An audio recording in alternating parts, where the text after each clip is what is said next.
大会所に何とかしてもらうね。動物ヘビ突っ殺した。みんな突っ殺した。二度と来ねえようにみんな突っ殺した。お前だ。できねえ相談だ。そんなことは。自分者は突っ殺せるか、ノブでは突っ殺せねえっつうのか。やめねえ。仲間喧嘩してる時だか。忘れたのか。今俺たちの食ってる米はどんなことして。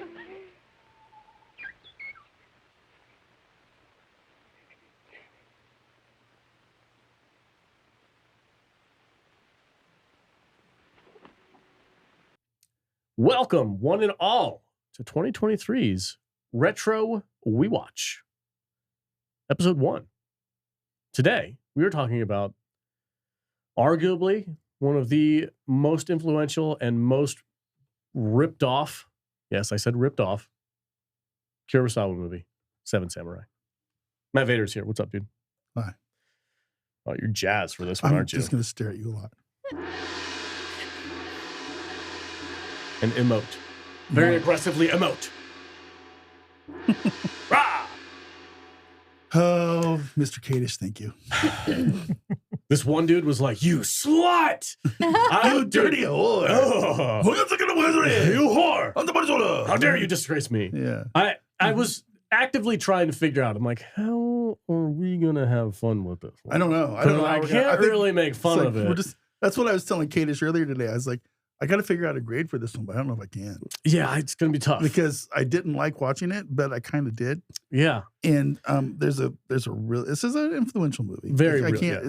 it's historical almost. It's like, it took me a really long time to get through it. And so I had to watch this movie in like hour-long segments. It took me 3 days to watch this movie. It's an intermission. And there was an intermission, which was nice of them to put in, but I made my own. Fast forward anyway. Yeah. Like I said, I was having a really hard time. I'm like, how am I going to have fun with this movie? Mm-hmm. How am I going to goof around and do our thing with a Kurosawa movie? I mean, these are we could have worn diapers. These are highbrow movies. And then our boy, who's the dude who's super famous from this movie? He's in Toshiro Mifune. Yes, Mifune. Mm-hmm. Mifune. Mifune. Mifune. I don't know how you say it. Forgive me in advance. Mifune. Says the master of names. Mifune. I don't trust you at all. Toshiro Mifune. Toshiro. I'm just going to say Toshiro. Can I say Toshiro? Can I call him by his first name? You can just say that guy. That dude, right? Okay, so he saved me because I was like, I don't think I can make fun of this movie. Because he's a little crazy. Because he's a little, I mean, I like his character. He's a little nuts. But then halfway through the movie, he was just in like a body armor with assless chaps. Yep. And I was like, my man That's it. saved me for this movie. I was like, I could laugh at that all day long because that was glorious. I'm like, this freaking dude with his giant ass sword, his tiny dick and his assless chaps running around this movie having fun. I was like, this is the guy. This is. There was a lot of running in this movie. A lot. We'll talk about it in a minute. No, anyway, Naruto running.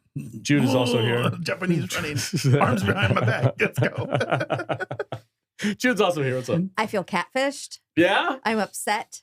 You've never seen this before, huh? No. Ooh. And when we, you find the movie and it has the thing with the information, and I went, this movie's 3.5 hours long. And Kadish goes, no, it's not. I think they just have like some special effects stuff after the movie, some interviews and stuff. And I was like, all right, let's start it. And he lied.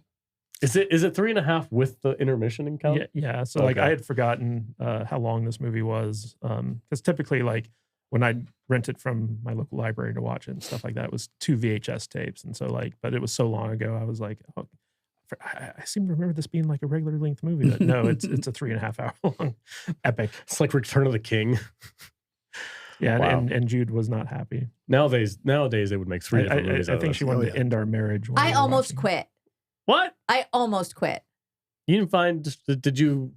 We'll get into it. Okay, we'll get into it. I think it's hilarious that Kadish is wearing his 1-Star Crap Fest shirt today. Oh no! Oh man! No, this is not. No. I can't give this one. I took enough heat talking crap about The Shining. I am not prepared for the onslaught of hatred that I would get if I took a shit on a Kurosawa movie. I'm ready. I'm not doing it. Not gonna do it. Anyway, Jude. Yes. Take it away.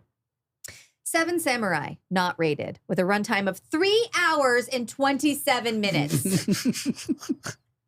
Had a budget of 125,000 yen. I have no idea. 100 million yen. A lot. And had, I'm just going to tell you, box office bring in of $346,000. Wow. Which would probably be like $7.8 I don't know what the billion I don't know what the Japanese. It was 1956 money. Yeah, that's probably a lot of money back then. and it's yen to dollars, so I don't fucking know. Okay. This was the most expensive Japanese movie ever made at the time. And Really? it was also one of the biggest successes. Yeah. They were shooting at the same time as Godzilla. And so, like, I think Toho Studios, they were shooting Godzilla, The Seven Samurai, and one other movie that were all, like, super expensive. Yeah, Seven Samurai, it was like the was it Avatar of its time? It was like the most expensive movie ever made up to that point. Whiskey Chat's in the chat. He just said, "Don't be a pussy, Alex. Go hard." All right, let's get into it. Ready? Yep. A small farming community keeps getting raided by bandits, so a few of the men go down to the samurai market to hire some muscle to defend their rice farm. They come back with 5 samurai, an apprentice, and a guy that yells at everyone, then spend 2 hours of the movie talking about their defense strategy while the farmers hide their daughters from the sexy samurai. Then 3 hours into the movie, the bandits finally show up and they battle to save the farmers. Discuss. There you have it. We finally got to see a samurai an hour and a half into the movie. Saw some butt cheeks, though. Yeah. Lots of butt cheeks. When they went to the samurai town. Yeah. The samurai town. It was full of samurai. There's lots of samurai fucking in this everywhere. town. Yeah. Dada, I need you to cut your hair off. I love it when he was like, "Here, tell that guy to come in this room." And there's like a dude standing behind him with a bat. And he's like, if he gets through, then he's a good samurai. If you kill him, he wasn't worthy. Wasn't worth like, what the hell? Bro. And if he kills you, he's very good. Oh, samurai. yeah. I mean, You're expendable. I had to tell you, I kind of got intrigued right from the very beginning of the movie because you have all these, it opens up and you got all the bandits. Oh, and the horse. Riding through the horses, they're riding through the forest and all this kind of stuff. And they all stop on that overlooking of this primitive little cave people town down there. and I'm like, what are they doing? And they're like, oh, we need to go steal all their rice. And they're like, oh, no, we took all their rice last season. They don't have any rice. We got to come back in 6 months when their barley's ripe. I'm like, oh, okay, barley. So then they go, that's a good idea. And then they all ran off. Then all of a sudden the bushes jiggle and up walks, the town clown or whatever. Yeah. And he's like, oh my God. I got to go warn We're everybody. going to go warn everybody. They're going to come back in 6 months and raid the town for our barley. And then thus starts the whole thing. Yeah. I don't know, man. It was just this interesting way to set up a movie, right? This is like I don't know. This story's been told so many different times. Going back to like the OG, right? Mm-hmm. Like there's a million different movies that rip off this storyline. Yeah. I'm sure Cage can name 10 off the top of his head. I'm sure Zack Snyder's at least half of them. But I'm like, watching the original one, as far as I know, I don't know if this story is like something like some kind of oral tradition or two or something like that. This was an original story. Yeah. Okay. Kurosawa was known for like creating these archetype stories that eventually became part of the master plots. Mm-hmm. It's hard to argue with the movie. Yeah. I mean, it's paced during a different time when movies didn't have to be, You needed a good long stare in your movie every 45 seconds. at least. Yeah. Because you're going to emote and you're going to, what is shown is not needed to be said. I don't know, some Japanese wise term, whatever, but it's like you can say more with the look of an eye than you can with the script or whatever, I'm sure. Maybe, I don't know.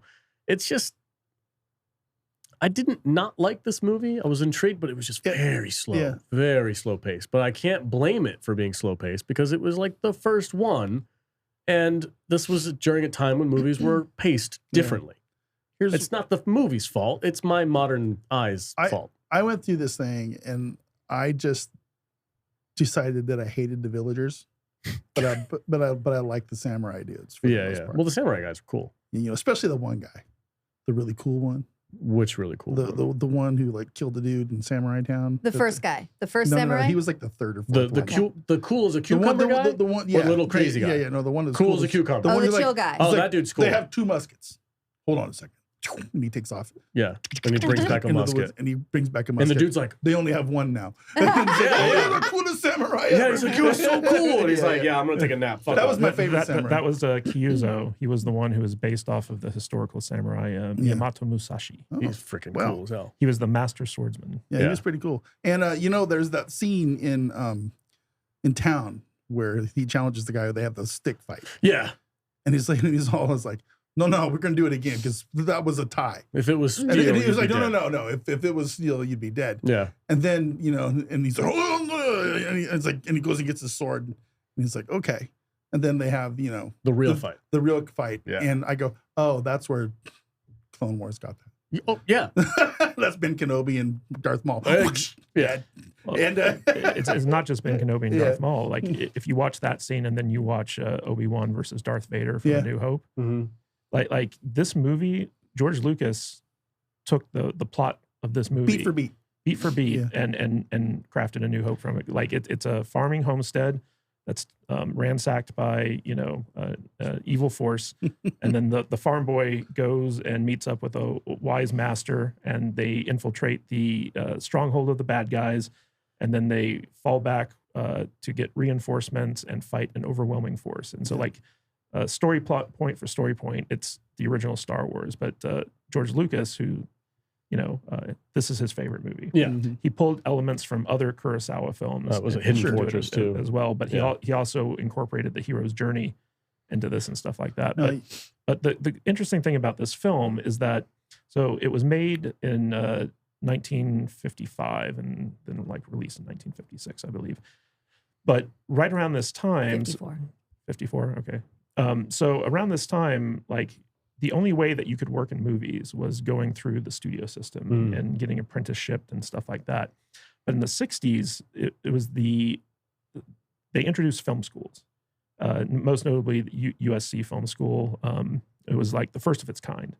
And so you had a whole young generation that would go on to do like the counterculture film movement and also the 80s blockbuster movement, who were going through school around the time when the only things that they had to study were classic movies. And there were like just a handful of directors that film students could actually look at as true artists. And it was like Alfred Hitchcock, John Ford, Same guy. and Akira Kurosawa. And so like a whole generation of film students, the very first generation of film students, would study Kurosawa's stuff because he was doing things that no other people in the studio system here in America were doing. And this was the precursor to the modern action movie. Like, believe it or not, like the stuff that you saw in this film, like you might say it's slow, it's long, it's bloated, or like whatever. But like from a film perspective, none of this had been done before. Like Kurosawa pioneered so many filmmaking techniques, the quick cuts during the action scenes, like using multiple cameras to film action scenes, using slow motion. Like he was the first guy to actually start using slow motion in his movies. Like there's so much stuff in here that we kind of take for granted. I was telling Alex, it's kind of like looking at a Model T, the very first car ever made, and then being like, my car's better than this stupid Model T. But it's like without the Model T, you wouldn't have your car that you have today. Yeah, disregarding the length of the movie, I totally can appreciate the majority of what this film does, because you can see all where people were influenced, and everything from it, and I enjoyed that aspect of it. I didn't enjoy just the oldness of it. You know what I mean? I don't know if I'm saying I really hate subtitles. I just do not like them. Oh, it doesn't bother me It's at all. just, I mean, I'm getting more and more to where I just feel like I'm watching more and more movies with subtitles, and that's because we kind of have to go there for Modern movies suck. modern decent things. There's a lot of Japanese and Korean stuff out there that I've been It's really good. starting to absorb, and but I have to read them, and I'm not really enjoying it. But I can't knock the movie for that. It's a Japanese movie. It's not, that we decided to watch, not the other way around. So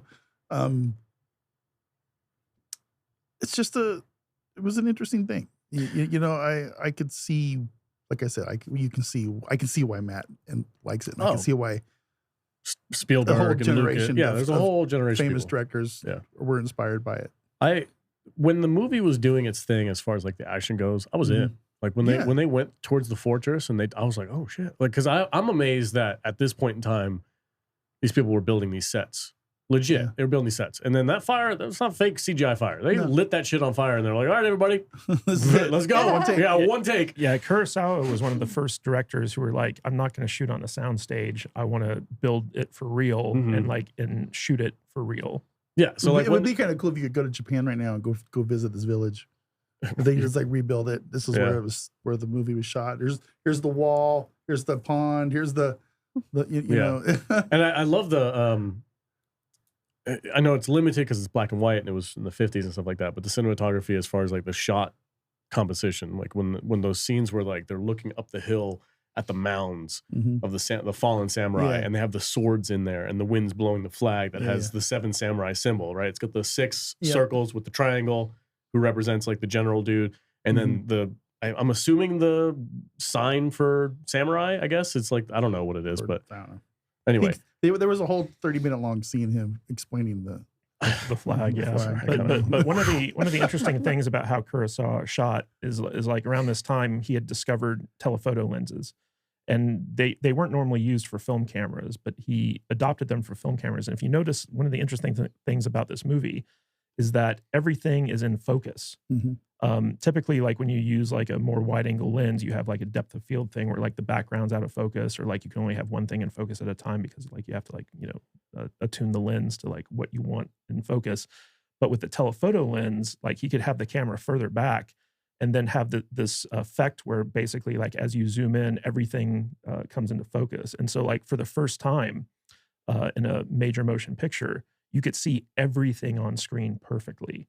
And it's almost like the equivalent of like moving from film to digital in the sense that like you get a crisper picture. And he was the first one to actually use this technique. Cool. And he used it throughout this entire movie. Like if you look at it scene by scene, frame by frame, it's very rare that anything is actually out of focus. It's like, and when you have these compositions where you have more than one person on screen at a time, you see all their faces in perfect clarity. And so like you can actually see the emotions that are going on each character's face on screen. And that was something that had never been done before up to that point. I feel weird watching this movie when I think of movies that came before it. It's like Wizard of Oz was made 30s, right? I think so. Long before this movie came out, but yet I'm gonna Google it. The Wizard of Oz feels like it was made decades after because it's in color. Was very bright and vibrant, but I don't know why this movie would have been such a big thing. I guess 1939. So this is like 5 years before this movie came out. Yeah, 5 or 6. Because I mean the technology was there for like color movies. Yeah. So was Japan behind the United States as far as like? I guess that's what I'm trying to like get technology goes on like filming basis. I don't know what I'm saying. Well, I mean, like, yeah, like it was a different culture over there, and typically Japanese movies didn't make their way to America, back in those days. So like it was a very kind of isolated ecosystem for filmmaking. But I mean, just to go over a couple of like the innovations of this film. So like we talked about the telephoto lens, but in addition to creating that great crisp picture, what he could do is he could have the camera like, very far away and just like let the actors do their thing. Yeah. But also Kurosawa, like he was also an editor, right? So like he would edit the movie, and typically the way that typical films worked is you'd shoot everything and then you'd spend a couple months with like a team of editors kind of going through and assembling the movie. But what Kurosawa would do is the night after they were done filming, he'd go and he'd start editing stuff from the previous day. And he'd be able to recognize it's like, okay, I need to fix this in the story, or I need to get like these types of shots in order to like fill in the gap. And so like he was the first kind of guy who was like filming and editing his own movie. And he'd basically do it after like a really grueling day of shooting. And so like his crew had sounds like you. His crew had so much respect for him because it's like he just spent 8 hours like shooting like all day. And now he's going to spend like another 4 hours like editing, and they called him like the greatest editor to ever live. He was the one who developed the really fast cutting style, especially in action scenes. Like before that, you would just have like like the wide angle lens, and you'd see like the armies battling it out and stuff like that.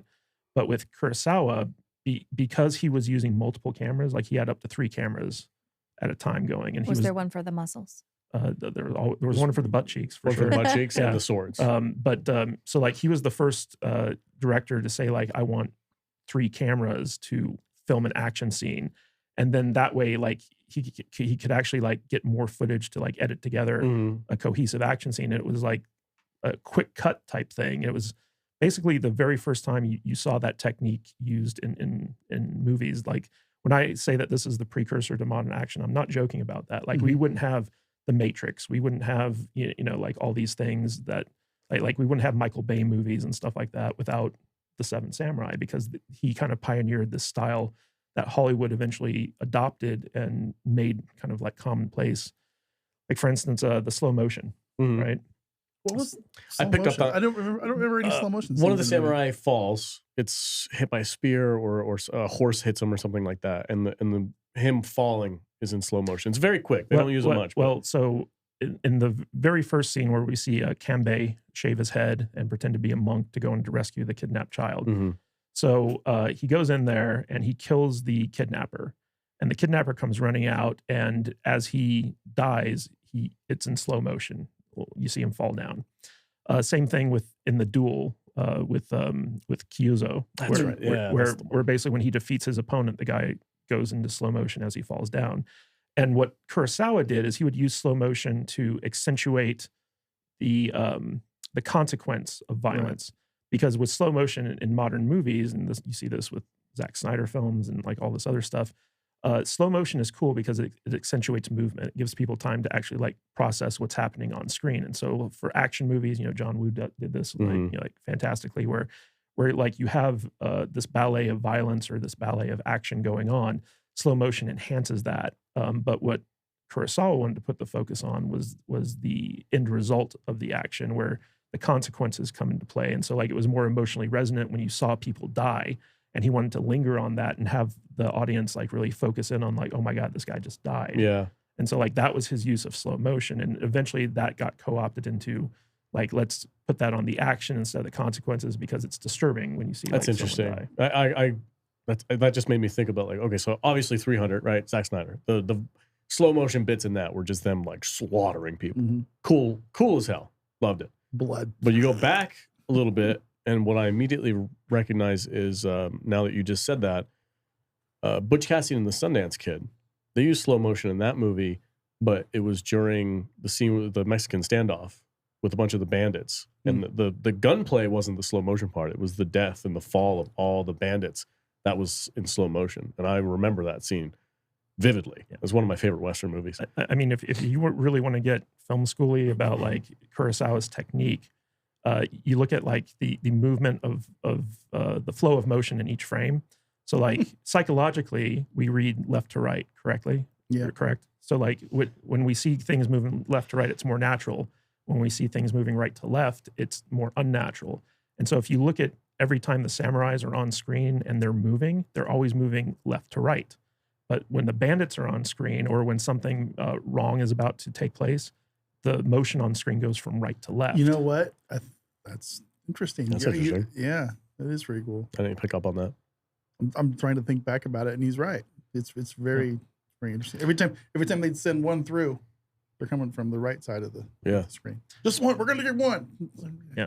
Speaking and another technique that he did was he would have, it's called multi-framing, where you would have like multiple different like frames within like one shot. So it'd start off as like a wide shot, and then like the camera would move and it'd be a medium shot, and then it would move again and be a close-up, and then it'd move again and be a wide shot again. And this is something that you see in Spielberg movies all the time. Spielberg uses this technique constantly, and he learned it from Kurosawa, because Kurosawa was the one who pioneered it. Nice.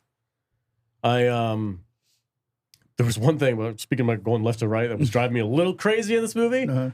Is every time they would let a couple of the bandits in and they would get on their horse, and they use this is a little frustrating because the bandits were kind of stupid in this movie. They were very stupid. Very stupid. They kept falling for the same goddamn tricks like days and days in a row. But when they would let somebody in, they'd get in their horse and they would just go back and forth. And they'd be like, oh shit, we're stuck. Yeah. And they would just go and go and go and go. They might get one or two guys. So a couple of people died. They would just keep going and going and going until eventually they were like, we got him. And then they fall off their horse. And then like rinse and repeat. They guys used the same freaking thing over and over again. And I was like, can we? And it was the final battle too. Like the big final battle was them letting all of them in and they just kept doing that until eventually they were all dead. Uh-huh. I was a little frustrated with that. Oh, you're But right. The my battle favorite- was a little silly. My favorite scene was when our boy, the assless chaps guy, no offense to big fans of the Assless chaps guy. assless chaps guy. I'm just going to say that for comedic purposes. When he was like, he went into That's Kikuchio, right? huh? Yeah. Oh, Kikuchio. the name of the character. Yeah. Yes. Kiko Chio. Kikokiochi. I'm not I even, don't know. not even going to try. Not even going to Mifune. try. Sorry. Yeah, Mifune. Mifune. He was jealous that this kid was like, oh my God, that other samurai is the most amazing person in the world. He Uh-huh. went out there and stole one of their guns and brought it back to us Yeah. like a fucking badass.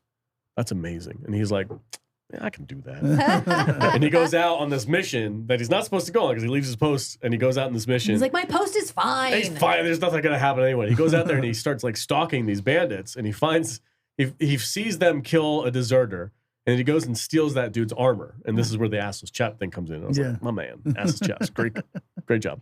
And he goes and then he sits next to one of the other bandits who's like at their post. He's like, oh man, doesn't today suck? And he's like, yeah, these fucking goddamn farmers. And he's like, oh yeah, they really suck, don't they? And the guy's like, ah! Anyway, he jumps, and then he chases after him, kills him, and then takes the gun. And I'm like, that was free. And then he comes back all proud of himself. There was a lot of chasing. A lot of chasing. There was a lot of chasing and Yeah. running Yeah. in this movie. A lot of And there was a lot of big packs of people running from one place to another. Yeah.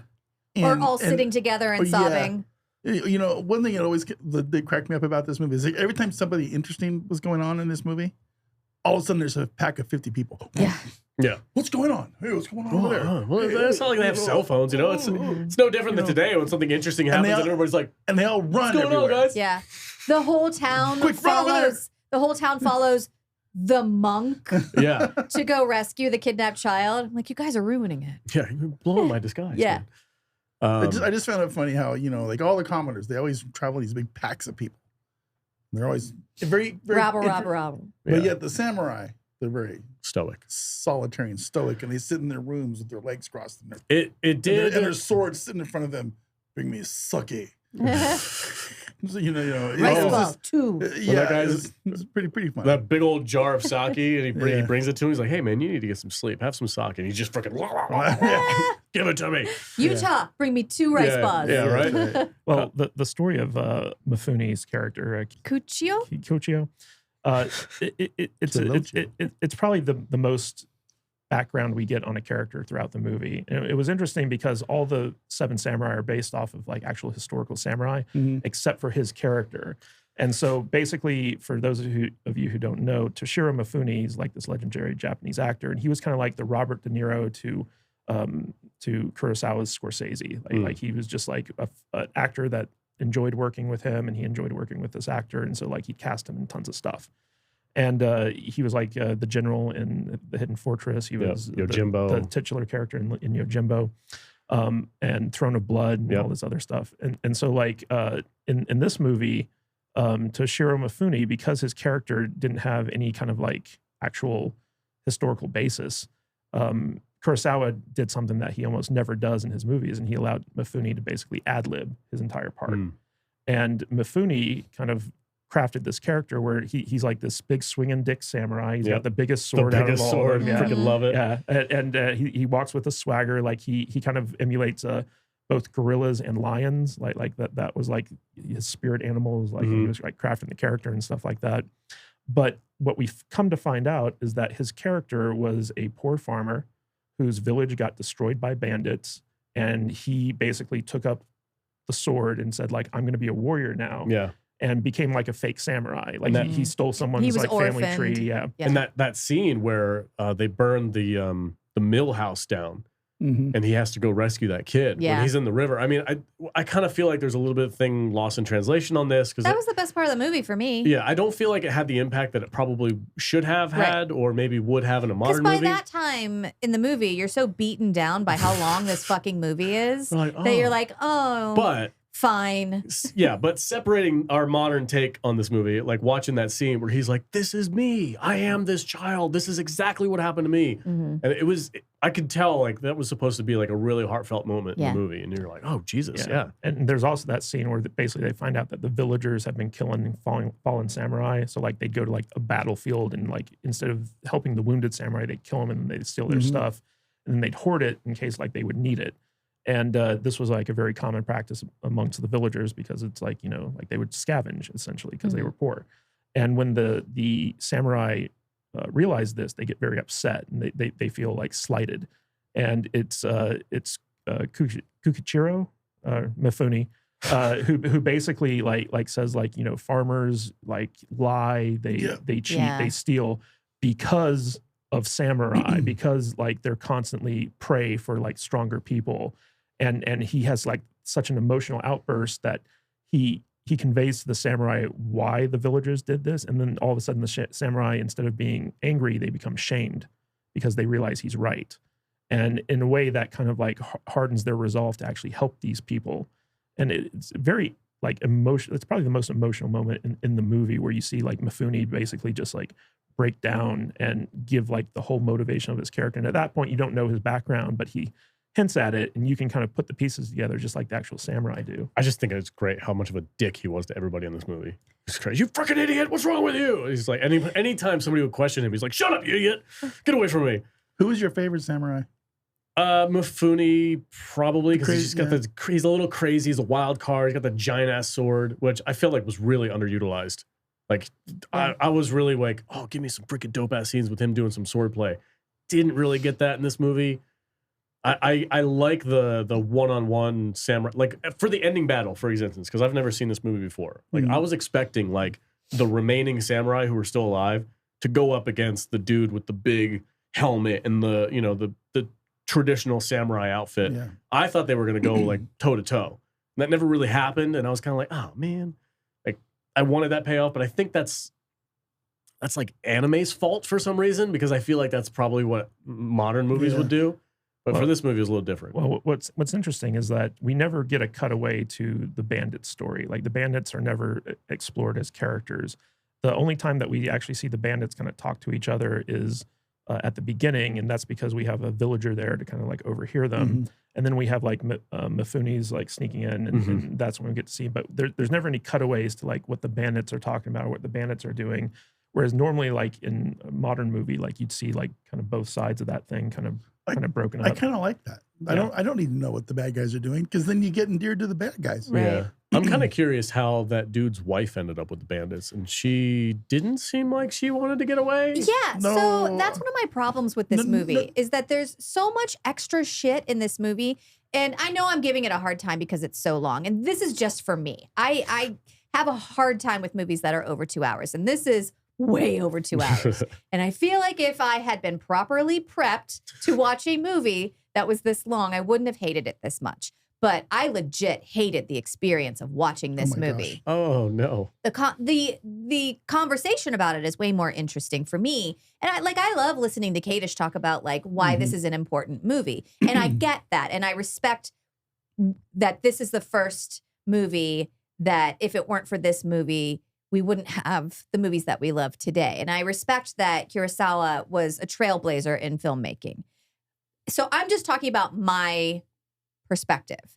There was so much shit in this movie that personally I felt like, why is that in here? Why is a farmer chasing his daughter around with a knife? Calling her a slut. Calling her a slut. Do we need that? Why with the whole like, oh, samurai, they're so sexy. If they touch you, you dissolve into flames of desire. What the fuck?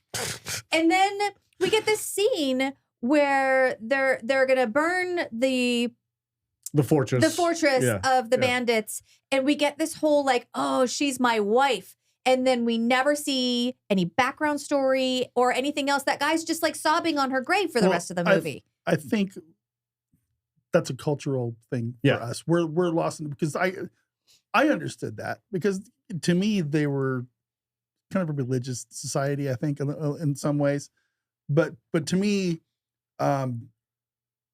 you know, the women in this day and age, became be like second-class citizens too. Yeah, they were second-class citizens, but you did not. You saved yourself for marriage. Sure, yeah. Period. End of story. Done. So if you didn't, then you were a second. You were useless to the family. His whole honor and all this kind of stuff is put together. Now the wife, she got kidnapped.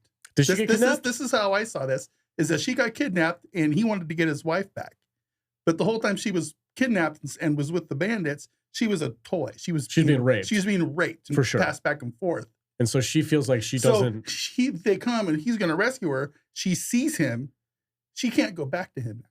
Yeah, because she's defiled. She's defiled. She's ruined. So to save her own honor or whatever, she just goes back into the flames and dies. I think you're burns right. up.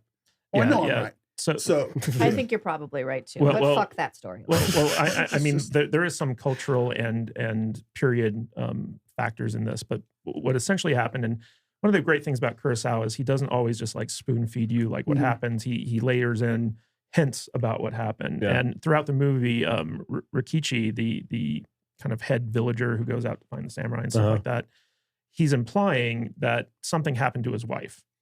And essentially what happened was the last time the bandits came, they took all like most of the food, but also in order to appease them, the villagers gave them his wife in order to like spare some of like the other women and stuff like that, because she was like the most beautiful girl in the village. And throughout the movie, like especially when Shino, the guy who cut off his daughter's hair and stuff like that because he was worried about the samurai. Like dress like a man. Yeah. So like you see these little exchanges where like Shino is worried about his daughter, and Rikichi just resents him because it's like, oh, would you want your daughter handed over to the bandits? And so like he has like this deep seated like rage and hatred over like what happened because he didn't want to give up his wife, but like he knew what was going to happen to her, and they handed her over to them anyway. And so when he saw her at the bandits' hideout, he wanted to rescue her, but because of the shame of like her being like, raped by these bandits, and like, like she by default, like, went against her marriage vows and like all this other stuff, like she's been dishonored. Yeah. In feudal Japan, there was like this whole thing about honor and stuff like that. And so because of that, she felt that she could never go back and live that down. And so like she ended up killing herself as opposed to going back with him. And the crazy thing about this time period, so there was a scene where the apprentice guy, Katsushiro, he finds Shino, right?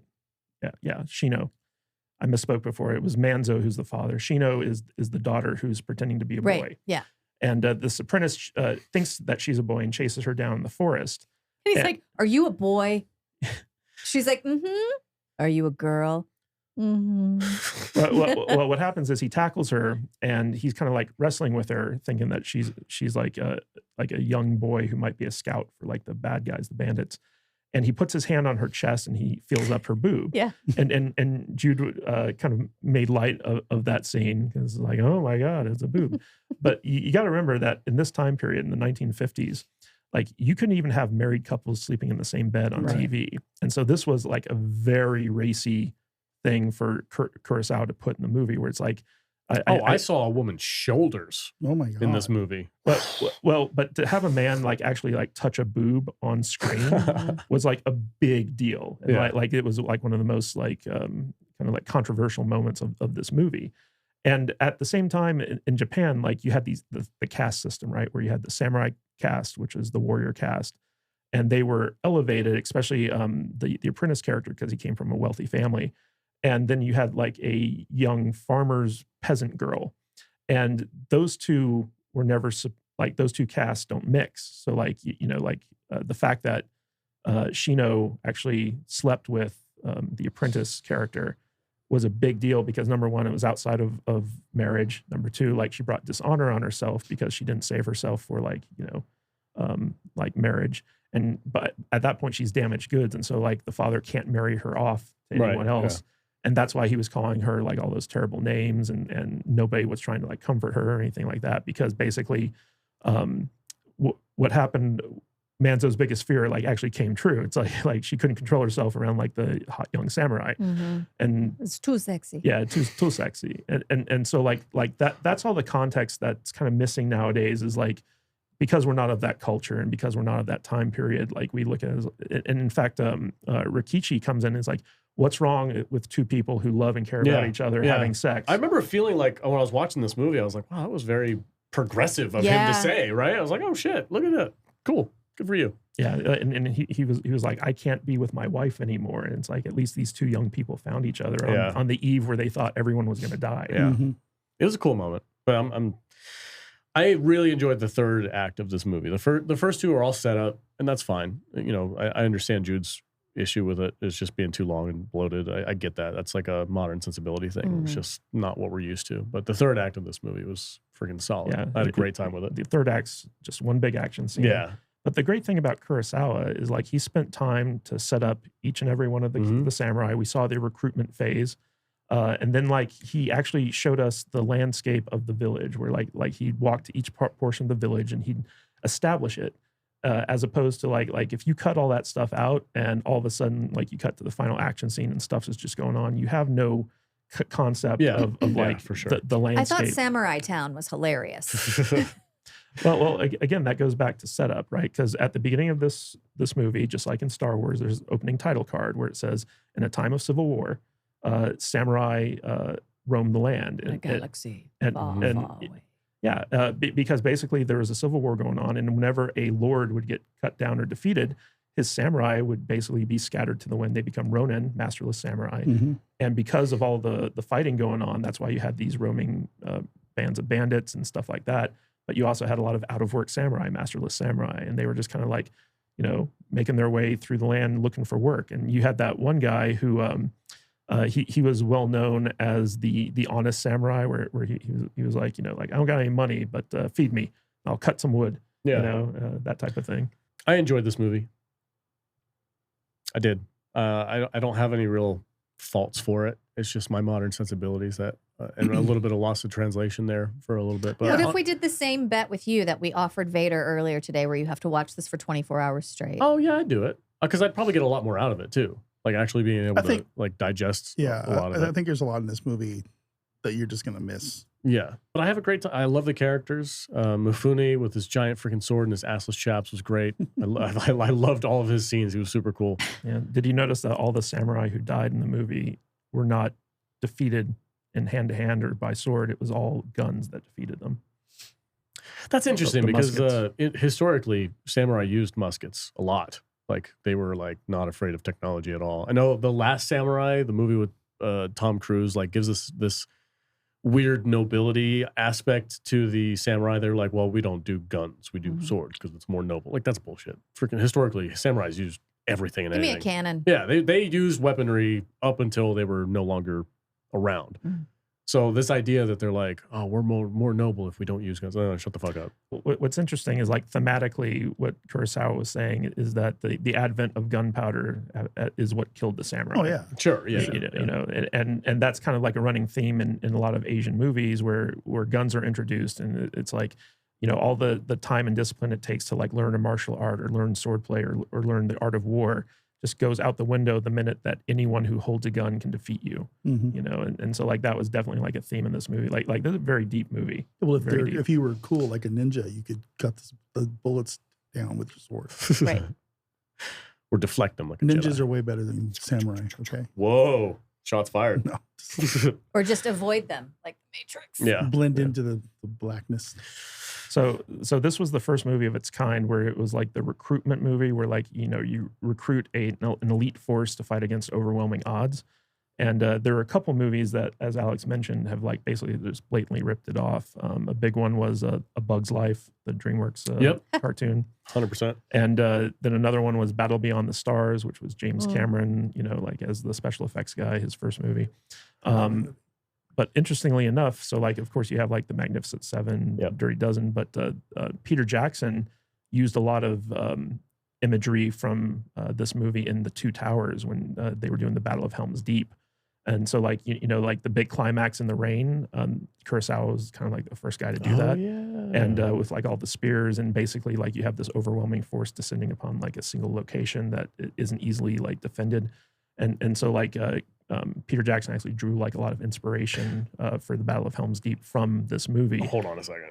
Hold on, because 99% sure that the Lord of the Rings came out before this movie did. No, the book came out. But what I'm saying is like it wasn't the story that defined it, but it was the imagery that Kurosawa used in that final battle that Peter Jackson kind of latched onto in order to make that movie. But another one that a lot of people don't think about is the Avengers. How many Avengers are there in the first Avengers movie? 7. 7, exactly. And it was a movie about Getting them together. Getting them together. And then fighting an overwhelming force. Exactly, You're right. exactly. Wow, I didn't even think about that. Yeah, and Zack Snyder's Rebel Moon, which is coming out, is going to be another movie that's been inspired by the Seven Samurai. And so, like, this movie had... Well, he's a hack, though, so he doesn't count. It doesn't count, He is, yeah. Peter Jackson's fine. But Zack Snyder, fuck that guy. But the thing is that George Lucas was so affected by this movie. Like, it's his all-time favorite movie. And I just want to go through a couple of the similarities between Star Wars and this movie in particular, and see if you guys see what you guys think about it. Hold on. What year did this movie get made? You said 1954? Mm-hmm. Fellowship of the Ring and Two Towers both came out in 1954. Same exact time. That's really interesting. And Peter Jackson was pretty freaking faithful to the books as far as like the story elements and stuff like that go. There's a few character changes here and there with like Aragorn and stuff like that, but for the most part, those books are on point. I'm sorry, the movies are on point with the books. So that's really interesting. That like Tolkien and Kurosawa kind of use some similar elements in their stories. I want to know where that came from. Now I got to go 7 minute abs. Now I got to go based farther on back. this. 7 minute abs, 7 samurai. You don't see no 6 minute abs. No. What were you going to say, Katie? I was going to talk about the similarities between Star Wars and this movie and see what you guys thought All about right, them. I'm ready. Here we go with the Star Wars again. But Yeah. okay. So at the beginning of this movie, we have an opening title card that talks about a time of civil war. And again, when we see Star Wars A New Hope, the opening scroll is all about a civil war. But the samurai town, as Jude called it, did you think that it might have... Mos Eisley. Yeah, exactly. Like it was basically Mos Eisley. Uh-huh. So there's a scene at the beginning of the third act where we see the bandits show up for the first time, and they come riding up over the hill. And if you look at the Phantom Menace, when the droid army is coming up over the hill, like it's exactly the same shot. Exactly. And the whole Gungam versus droids battle in the Phantom Menace is actually the final battle of the Seven Samurai. If you look at it, if you break it down, you have basically like the less technologically advanced villagers versus a superior force. But the way that the chaos like happens and stuff like that in the battle, it's the exact same scene. That's a stretch. Because can you say that for any time? Like any time a less technologically advanced army goes up against a more technical, is that ripping off Seven Samurai? When you look at the setup and the shot composition and stuff like that, it's very obvious that George Lucas was pulling from this movie when he made that scene. Every single Indian versus cavalry movie made in the 1950s. Yeah. Coming over the hill.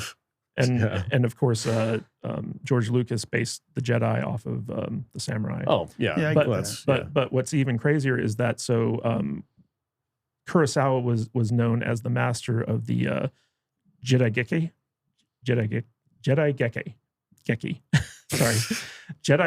right? Doing great. Yeah. And basically, Jedi Geki translates to period drama. So basically, like every time there was a samurai, it was called a Jedi Geki. And George Lucas took that term and named his warrior class after it in honor of Kurosawa and his chosen genre of film. And also the white transitions to showcase periods of time. Like that was something that George Lucas kind of co-opted from Kurosawa because he was the first to really do that. And but the coolest thing is like, do you guys remember the movie? Yeah. Does he remind you of anything? Yoda. Yep. They based Yoda off of that guy. Yeah. the look and how he walked with like the hunch over and like the staff and all that stuff. So there's so much DNA in Star Wars with Kurosawa films that whenever I go back and watch them, I always love like just being like, oh, so that's where George got that from, you know? He's a hack. No, no, it's this movie's extremely influential with all the stuff. I'm just glad that people were out there like Lucas and Spielberg to modernize and make them pop a little bit more and have it for our generation, because I feel like those movies that those guys made are just as influential as Kurosawa. I think anybody who's any kind of a movie nerd or like knows us or whatever, these things, they should give this movie at least one watch. Just to just for historical significance. Right. I completely just to agree. ground yourself a little bit. Yeah. So there's some staples for, like that. for that reason and that reason. Mainly, I'm glad we watched it. Dude, it's Retro WeWatch month, and I think I've set myself up for this. I think for the month of November, I'm only going to watch movies that came out in the 60s, 50s and 60s. Because I went down a rabbit hole this week, and I just started watching a bunch of Sean Connery Bond movies that all came out in the 60s. And I'm like, oh, yeah. Okay, I'm kind of digging this vibe right now. I'm going to stick with it. I think for the month, I'm just going to take a break for a little bit, go back in time, and just see what came before. I'll find some other stuff to watch. I was going to watch Hidden Fortress because I've never seen that whole movie, but I know a ton of it came or influenced Star Wars as well, with like C-3PO and R2-D2, the vibe that those guys are telling the story that came from Hidden Fortress. Was it Throne of Blood? That's another one that I've never seen. I want to check out. That's a Macbeth essentially. It's just a retelling of Macbeth. But Yojimbo is one of my favorite Kurosawa films because I believe Yojimbo was a big inspiration for Han Solo in a lot of respects. Cool. But the one thing to note, like we talk about Retro WeWatch, and it's very easy to kind of like overlook the fact that we've come so far in the field of filmmaking, whereas when you watch this movie, you have to realize there was no CGI. Yep. People, like actors, were actually like staring down galloping horses towards them. When you see people get stabbed, like, by spears or swords or like whatever in this movie, you have to realize that Kurosawa was the first one to actually like show stuff like that. And they had to like come up with like ways to like fake it. But that type of graphic violence wasn't common in cinema in these days. And so like when people see like somebody getting a spear in the back, they're like, oh, did that guy actually die? Because like that was just a time period. All the nipple twisting in this show. Yeah. And it's just one of those things where like when you go back and you watch these older films, you have to realize that everything they did was practical. There was no like fudging it in post. There was no computers to kind of like fix things or add things. Like they had to figure out how to do it for real. And so like when the village is on fire or like when rain is coming down, like there's really rain, Kurosawa had this grand vision of like the final battle being very dramatic because like the rain adds something to it, but you have to light the rain. You have to make sure that like the rain can be seen on film. And also that set that they built turned into a big mud puddle. And so like you have all these actors running around in like knee deep mud facing down horses, like people got hurt on these things, you know? Especially especially during that scene where they were burning down the bandits' fortress, because the actor who had to like go up to try to rescue like his wife or whatever, it was so hot there that like he ended up burning his lungs. And it was one of those things where like they could only do it once because like after that thing burned down, it was like that was it. They gotta get a new guy to play or him. the woman who actually went into the building. Let's talk about her for a second. That was all. Yeah, she ran into a burning building. I'm assuming she ran out the other end or something like that. I don't know, but where she went. But yeah, it was really fun to watch this movie. It was really educational. I love these kind of facts. This is kind of why I started the podcast, because I loved seeing like who influenced the people who influenced me. I've always been curious about that kind of stuff. I love this kind of thing. I know John Ford with Indiana Jones. There's scenes from the old Zorro from the 30s that is like literally the scene from Indiana Jones of him getting dragged behind the truck. Like it's shot for shot exactly the same. That's all Spielberg looking back at like John Ford and stuff like that. It's super cool. I love this kind of stuff. I don't feel like I can give this movie a rating. Yeah, I'm not either. My modern eyes, I'm not even going to say it. I don't know. It's just, it was a good half star for butt cheeks. Half star for butt cheeks for sure. Big ass samurai sword. Hell yeah, that's a point there. I don't deserve to give it a rating. It's a good movie. You don't deserve. I don't give it a deserve to rating? give this movie a rating. No, I am not You're worthy. not worthy. I am not worthy. I'm not worthy. Listen, I can't give this movie a star rating either. But it's just because I don't know how to grade it. You know, there's no way. It's not a 2-star movie. My brain says 2-star movie. That's not accurate. But it's not a 2-star movie Yeah. because, I'm not going to sit here and complain because it was 18 hours long and subtitled. It was made 56 years ago. It was in Japanese and, Yeah. we decided to watch it. But I don't know. It was just a fascinating look into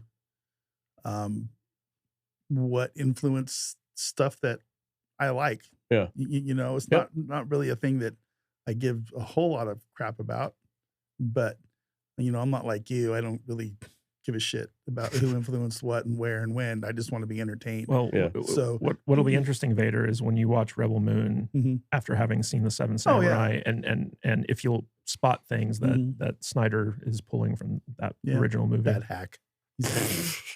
Lucas? He's a terrible. Lucas is legit. But that Why Zack is Snyder Lucas guy. any more legit They're than not. Zack They're not. Snyder? And the same thing with Quentin Tarantino. He Yeah. rips off his movies from old, Chinese cinema and stuff like Lucas that. has made 2 good movies.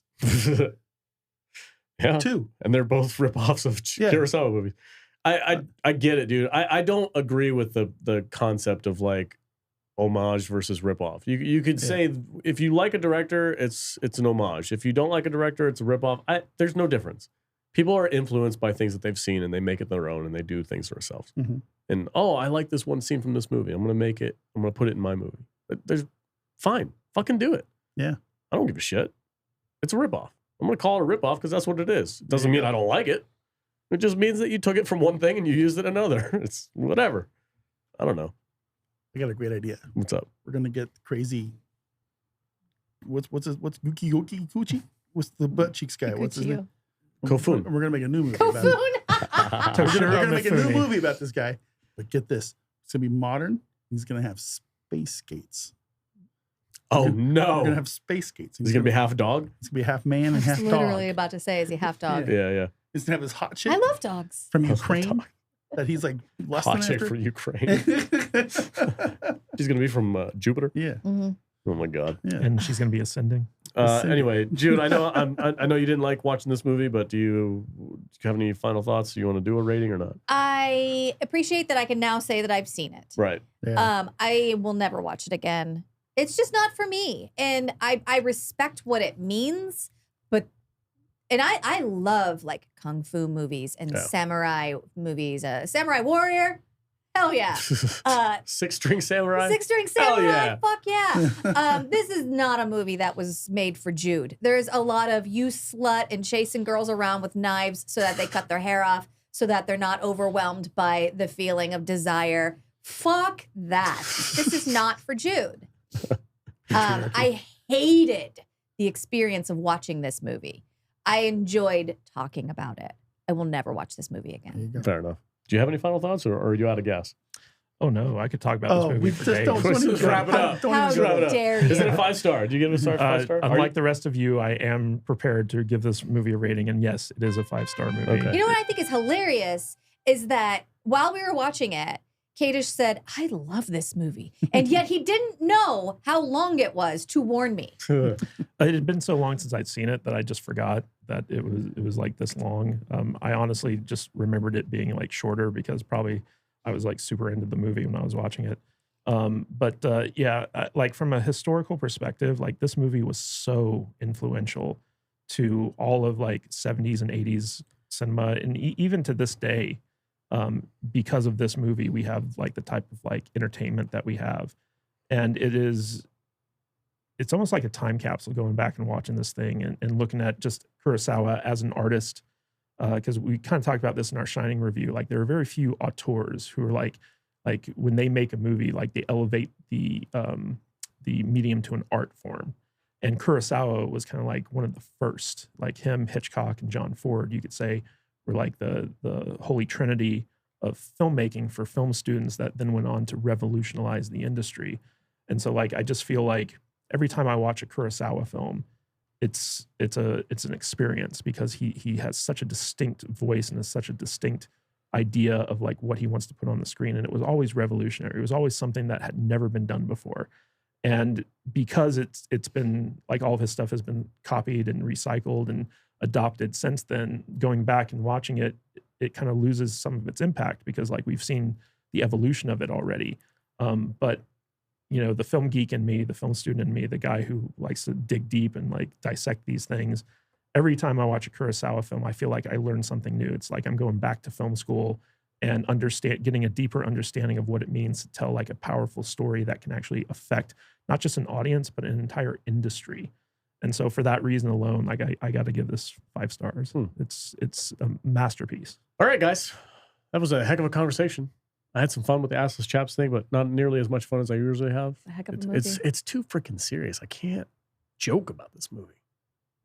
Well, I want to. I mean, it's no Face Brain and the Saucer Men. Right? So anyway, all right, guys. Thanks so much for listening. If you haven't seen this movie, it is available on HBO. I'm not going to call it Max. Fuck off. Max.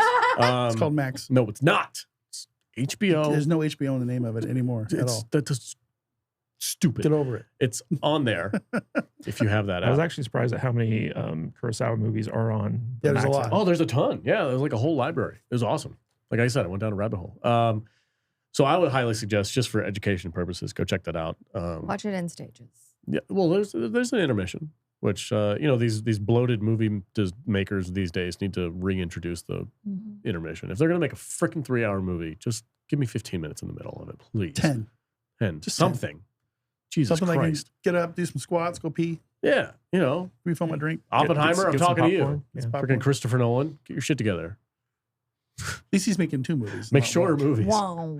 Make shorter movies or put a freaking thing in there. Brilliant stuff. Brilliant. Stop. Brilliant stuff. We gotta All end. right, we're done. Fade out. We'll do a clip, a cool clip from the movie. Bye bye.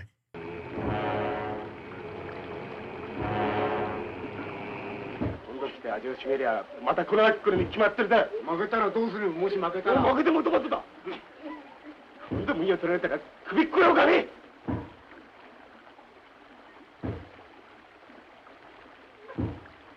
やるべし。しかもそらむちゃだが、俺たちは百姓だ。戦の仕方なんか知らねえ。侍野党だ。